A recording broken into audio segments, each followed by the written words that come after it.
Kamusta po mga kababayan? Hindi ko alam kung ako ay masisiyahan, malulungkot, o maguguluhan, o madidismaya nung nakita ko na finally ang dating Speaker of the House, si Martin Romualdez, ay nagpakita na para maimbestigahan siya. Hindi siya nagpakita sa Congress, hindi siya nagpakita sa Senado, pero sa ICI nagpakita siya kahapon.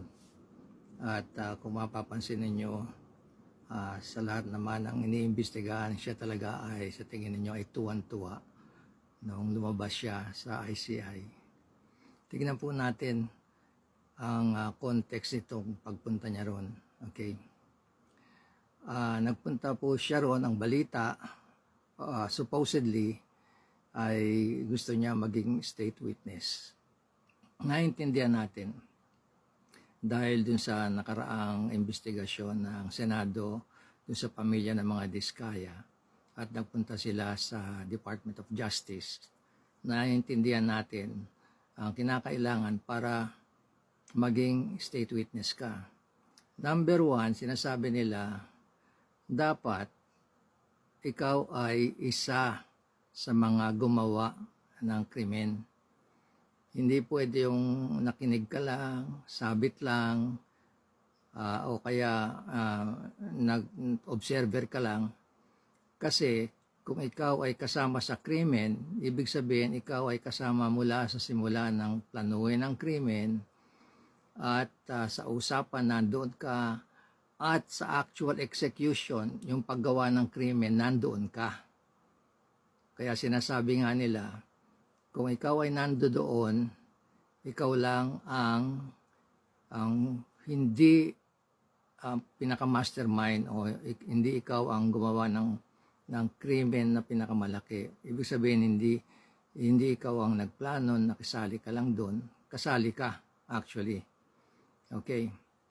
Yun ang punto ng pagiging isang state witness. At dapat sabihin mo lahat ang nangyari dun sa krimen. Lahat. Walang itinatago. So, sigurado, sasabihin mo kung sino yung mga nag-participate, kung paano nyo pinlano, sino ang mastermind na nagsabi sa'yo. Yan importante. Yung pinuno na nagsabi sa'yo na gawin mo yung krimen na yan, kasali ka dyan. Yan talaga ang pinakamabigat na kailangan mapatunayan noong nag-a-apply ng state witness. Pero hindi humihinto roon. Kailangan lahat ng sinasabi ng isang posible maging state witness ay corroborated.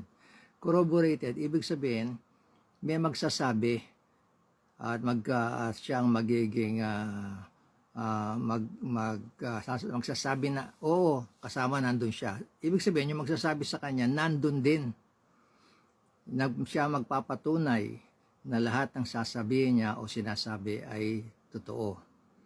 So, yun ang tinatawag ng corroboration. So, dapat yung dalawa na yun nandun. Siya yung nag-a-apply, dapat gumawa siya, pero hindi siya ang pinaka-malala ang gumawa ng krimen. Okay? Hindi siya dapat ang pinaka-mastermind nga, sinabi ko na kanina. Kaya ang naisip ko, teka muna, ang ICI ay ginawa ng Pangulo natin as an independent. Okay, independent yan, ibig sabihin walang makikialam. Dapat pati ang Office of the President di makikialam dyan. Independent Commission for Infrastructure. Ibig sabihin, sa mga infrastructure lang, yung mga gagawin o ginagawa ng gobyerno na mga proyekto o project na para sa mamamayan, sa mga tao. Sa akin, hindi ito ay independent commission for yung actual corruption. Kaya dun sa interview, pinanood ko ni Speaker Romualdez, ex-Speaker Romualdez, sinasabi niya, tumulong daw siya sa investigasyon para masabi niya ang tungkol sa budget. So lahat tungkol sa budget ang pinag-uusapan. Pero ang commission hindi naman para pag-aralan ang budget. Ang pinag-aaralan dito, yung mga tungkol sa ginagawa ng mga gobyerno para sa mamamayan, yun nga infrastructure. Ngayon, tama ba na isali din ang tungkol sa budget, usapan tungkol sa budget, hindi ba, ng ICI? Pero assuming na kasama yung budget na yon, number one, kailangan aminin din ni ex-Speaker Romualdez na kasama siya dito sa paggawa ng budget na to. Kaya nagkaroon ng pagkakataon makapagnakaw ang mga congressmen, yung nasa DPWH sa mga project at mga contractors. Number one. Pangalawa, sino ang magsasabi na ang sinasabi niya ay totoo? So dapat meron siyang corroborator, yung magsasabi sa kanya. Sa ngayon, ang pwede lang makapagsabi tungkol dyan sa budget ay wala nang iba kundi yung wala dito. Alam na natin kung sino yun, di ba? Dati kasing nasa committee yun ng appropriation. Siya talaga ang nag-appropriate, nagbibigay ng mga project at saka mga budget doon sa mga ginagawa ng gobyerno. Kaya hindi ko malaman nga ano ba talaga ang dahilan kung bakit nakapag-attend si Speaker Romualdez dito sa ICI. Samantalang hindi siya makakumbida sa Congress, galit ang mga ibang kongresista. Hindi siya makakumbida sa Senado, galit ang ibang mga Senado sa kanya. At higit sa lahat, galit halos lahat ng mga Pilipino. Hindi lang sa kanya, hindi lang sa Kongreso, hindi lang sa mga taga DPWH, kundi galit talaga sa pagnanakaw.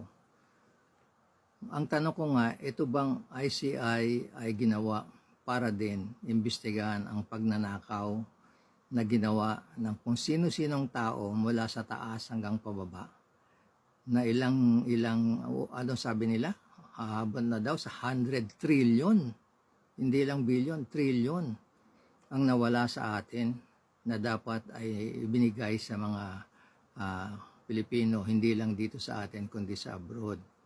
Dahil lahat tayo ay nagbayad din ng taxes, di ba? Pera natin lahat 'yon.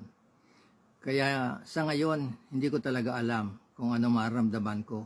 Kung matutuwa ako, masisiyahan, madidismaya, or lalong naguguluhan. Nasa sa inyo na po yan, mga kababayan ko. Ano sa tingin ninyo? Ano naisip ninyo sa nangyayari ngayon? Maraming salamat sa panonood. God bless the Philippines. God bless the Filipinos. Sana rin, God bless all the investigators and all the government officials of our country. Thank you very much.